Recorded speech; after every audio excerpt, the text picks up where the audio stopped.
Bon, le premier épisode sur la logique des animés vous a énormément plu, c'est une dinguerie. Carrément, il y a pas longtemps, je regardais les stats des vidéos les plus vues dans les 48 dernières heures. Et celle-ci était première alors qu'elle est sortie en août. Donc voilà, merci. Et aujourd'hui, épisode 2 avec du coup une vidéo plus longue. Donc voilà, j'espère que la vidéo vous plaira. Et go les 40 000 abonnés maintenant les gars. Je tiens à remercier aussi toutes les personnes qui repostent mes vidéos sur TikTok, Insta, tout ça. Si vous vous demandiez si vous avez le droit, oui au contraire. Franchement, ça me fait super plaisir. En plus, c'est gagnant-gagnant parce que vous pouvez faire vos stats, peut-être votre argent, et moi en même temps ça fait de la pub, donc merci. Donc voilà, je pense à des comptes comme Riposte TV ou YouTube TV Twitch, merci à vous. Bref, commençons tout de suite avec le premier animé qui est Baki. Et tu vois, quand tu lances le premier épisode, tu dis je vais regarder un animé de combat où ça se tape. Mais je sais même pas c'est quoi le thème de cet animé tellement il y a des scènes qui n'ont aucun sens. Non mais franchement l'auteur, je sais pas ce qui se passe dans sa tête, mais je ne veux pas savoir. T'as une scène avec une daronne de 5 tonnes, t'as un mec qui essaie de briser la glace avec son visage et t'as des combats de mâchoires. Franchement, même avec du contexte, l'animé n'a aucun sens. Non mais je suis désolé, mais ce genre de combat, c'est pas des combats de virilité, ils sont juste tous les deux secrètement gays et ils osent pas le dire. L'auteur a aussi un sérieux problème avec la piste, il y a trop de scènes où il y a ça pour aucune raison. Et puis bon, maintenant si on s'intéresse au combat, parce que ça reste un animé de combat quand même. Bah déjà, faut savoir qu'il y a personne qui meurt, hein, ils ont du sang illimité, mais premier degré. Ils peuvent avoir cassé tous leurs os, ils s'en battent les couilles, hein, c'est que le début du combat. Et puis bon, je suis obligé de parler aussi des physiques abusés dans Baki. Je pense sincèrement que le mec le moins musclé de l'animé a le physique de Sebum. Et puis quand tu parles de prise de masse, c'est pas 6 mois avec une diète, des entraînements et tout. Baki il mange juste un peu et il boit 14 kilos d'eau sucrée, oui vous avez bien entendu, il retrouve son physique normal. Et puis même tous les combats sont super gore, enfin les mecs c'est des malades mentaux. Non mais franchement, s'il y a un fan de Baki qui est investi de fou dans le lore, je veux bien qu'il m'explique. Non parce que je vous avoue, j'ai pas regardé l'animé en entier, j'ai vu seulement quelques épisodes. Mais quand je vois des extraits sur YouTube, il y a beaucoup trop de choses à commenter, c'est le bordel. Je pourrais littéralement faire une vidéo de 20 minutes sur Baki tellement il y a trop de scènes qui n'ont aucun sens. Mais bon, je vais pas m'attarder plus là-dessus, on va parler des animés de romance en général. Pourquoi dans ce genre d'animé, le personnage principal a toujours la même tête? C'est littéralement le mec blanc, les cheveux un peu décoiffés, tout skinny, qui ne sort jamais de chez lui. Mais en plus de ça, il peut gérer toutes les meufs qu'il veut alors qu'il ne sort jamais de chez lui. Mais dans la vraie vie, ça marche pas comme ça, il n'y a pas des quintuplés qui vont venir à tes cours particuliers, elles vont toutes vouloir te pécho. Non, tu vas juste relancer une game de LOL à 3h du mat, comme tout le monde. Mais en fait, ce qui me fume, c'est que c'est toujours le même scénario du mec timide, un peu dans son monde. Et puis après, t'as la meuf qui arrive, qui le recale au début, et puis ensuite elle s'attache et tout. Non, s'il y a bien un animé qui sort de l'ordinaire et qui est masterclass, c'est Kaguya-sama Love is War. En fait, c'est deux élèves super intelligents qui sont tombés amoureux, mais ils sont tellement aveuglés par leur fierté qu'ils essaient de pousser l'autre à déclarer son amour. En gros, le premier qui déclare sa flamme a perdu. Du coup, il y a une sorte de bataille psychologique entre les deux, ça donne des scènes masterclass et franchement, c'est trop drôle. On enchaîne tout de suite les gars avec Fairy Tail et là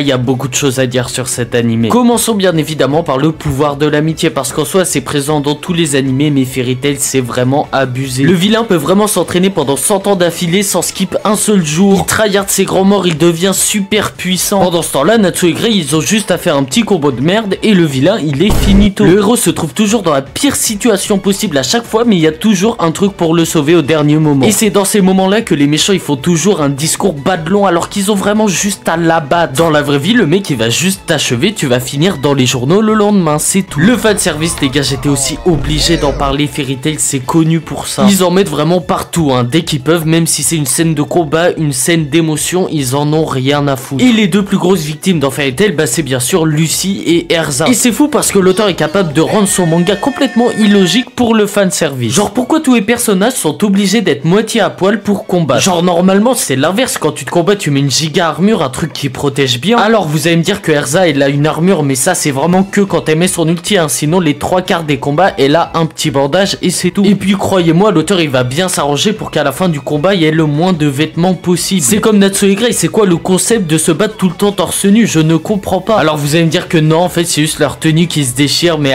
comme par hasard, trop relou, ça fait ressortir leurs abdos. Mais enfin bref, il y a bien sûr d'autres trucs qui n'ont aucun sens dans Fairy Tail, hein, comme le fait que le daron de Natsu soit un dragon, ou encore le fait que le meilleur ami de Lucy soit un chat bleu avec des ailes. Bon, on enchaîne sur ce tout de suite avec le seul et l'unique JoJo's Bizarre Adventure. Et puis bon, tu comprends direct le délire quand tu vois déjà que tous les personnages masculins ont un physique d'armoire. Mais franchement, dans la logique de JoJo, ça c'est rien. Déjà, le paysage est totalement aléatoire, hein. Tu peux avoir des ciels jaunes, verts, rouges. Mais les scènes sont vraiment encore plus aléatoires. Il y en a des super cheatés, il y en a qui puent la merde. Alors déjà, déjà pour ceux qui n'ont pas vu Jojo, les stands c'est quoi? C'est une sorte de représentation physique de l'énergie spirituelle des persos. Et en général quand il y a des combats, c'est les stands qui se battent entre eux. Ça veut dire peut y avoir des scènes où les personnages ne bougent même pas alors que leurs stands sont en train de tryhard. Enfin bref, pour en revenir au stand éclaté, il y en a un par exemple, c'est juste un pylône électrique. Et en plus de ça, le manieur ne peut même pas sortir de son propre pylône, c'est vraiment éclaté jusqu'au bout. Genre dès la naissance, rien qu'avec ton stand, tu sais déjà si ta vie elle va être éclatée ou pas. C'est un peu comme les couleurs de poux.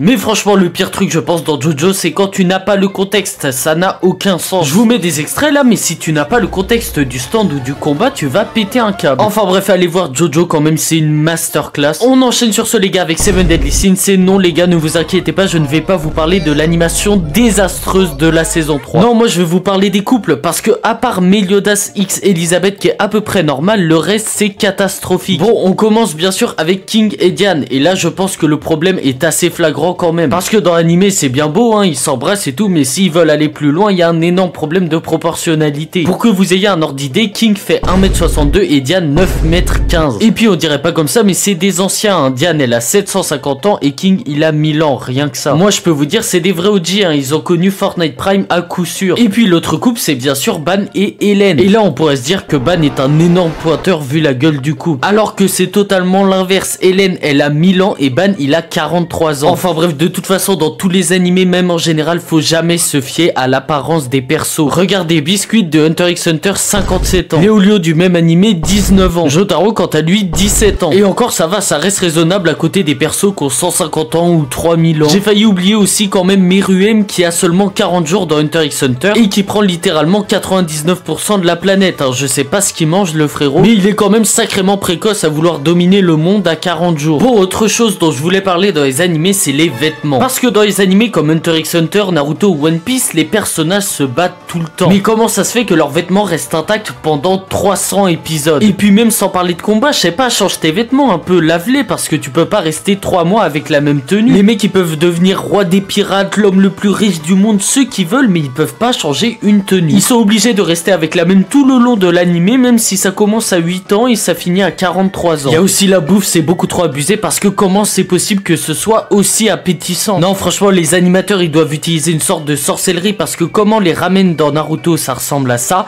et dans la vraie vie c'est ça. Et puis en plus il y a des persos comme Luffy, ils vont s'enfiler 5 tonnes de viande, ils vont même pas prendre 1 gramme. Carrément dans One Piece il y a Brook qui mange avec eux, mais pourquoi faire même? Le frérot ne peut même pas avaler quoi que ce soit, c'est du gaspillage à ce stade là. Enfin bref je reprécise quand même que c'est de l'humour parce que je vois les énormes gueulements arriver dans les commentaires. Merci d'avoir regardé la vidéo jusqu'ici, elle m'a pris beaucoup de temps donc merci à ceux qui la likeront et qui s'abonneront. Sur ce moi je vous dis à la prochaine pour une nouvelle vidéo, prenez soin de vous et je vous laisse avec l'ancienne outro évidemment.